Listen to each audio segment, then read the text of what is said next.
Може ли да ми кажете од кога датира манастирот Успение на Пресвета Богородица? Манастирот датира од 1337 година. Оваа градба што е сега. Фреските се од 1497. Имало тука рано христијански храм од 4 до 6 век, заклучно со 6 век. Да. Колку и како се вложува во неговата одржливост? За одржувањето на манастирот главно сестринството се грижи со, да кажам, економијата самоодржливост. Изработуваме свештенички одежди, се што е потребно за опремување од платно, од везење за една црква. Изработуваме, цртаме кадилници, шоли, бројаници. Има повеќе работи што ги правиме во продавничката, што ги имаме, како ликери, креми и така. Имаме пчели од неодамна. Немаме нешто мет многу сега за продавање, но од тоа што го имаме од пчелите ги правиме природните производи, како масленца, креми, за толку имаме. Ако немаме мет многу за продавање, но имаме пчелни производи за производство на тие природни работи. Да. Колку се заинтересирани посетителите за купување на вакви производи? Па за купување одеждите ги имаме и одеждите и сите производи ги имаме на нашиот сајт. Има и преку сајтот што си порачуваат, но има и директно што доаѓаат во продавничката и во работилницата. Заинтересирани се и за одежди, шиеме и за Македонската православна црква, за македонците надвор од Македонија, што се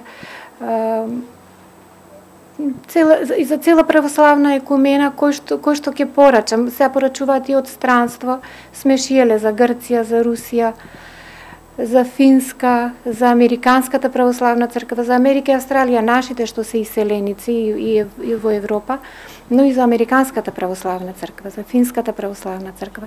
Така да секој што не знае, немаме некое големо производство, некоја количина голема, но од тие што ги имаме шиено, имаме за повеќе држави. Во поглед на самите одежди, може ли да ми кажете од каде ја црпите инспирацијата за нивната изработка и колку луѓе се инволвирани во самиот процес на изработка и колку време е потребно за една одежда да биде во нејзина финална форма?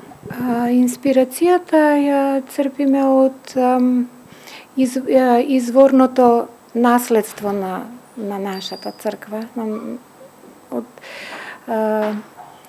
византиски најмногу, од византиското сликарство.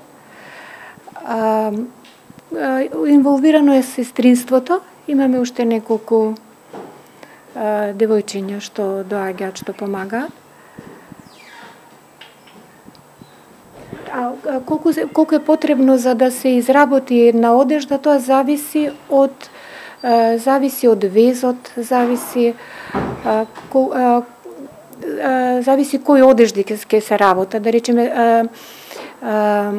ѓаконските одежди се со најмалку елементи, па свештеничките, па владичките.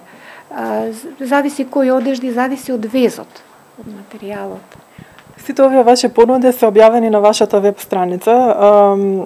Вие несомнено се вложувате во тоа вашите активности да ги презентирате во дигитална форма. Кој е задолжен за овој дел?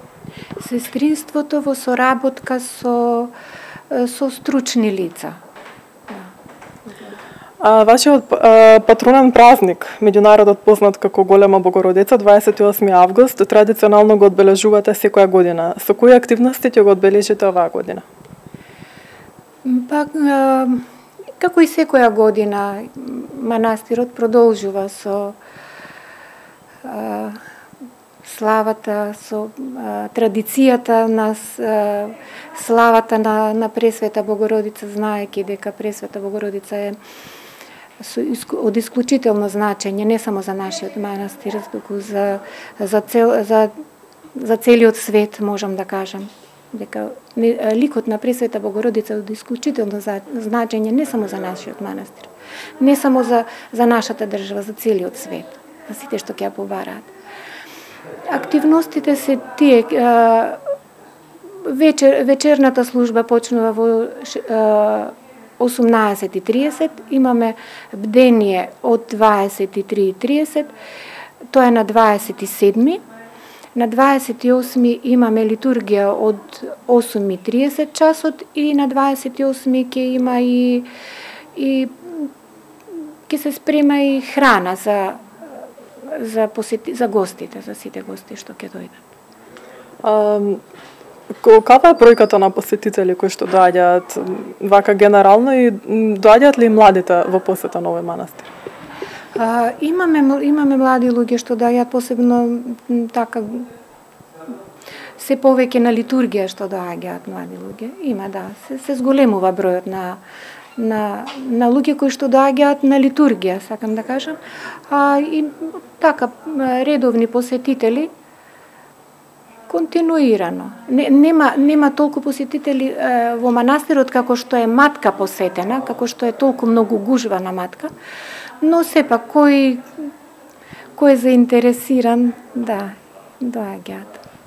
Ви благодарам многу.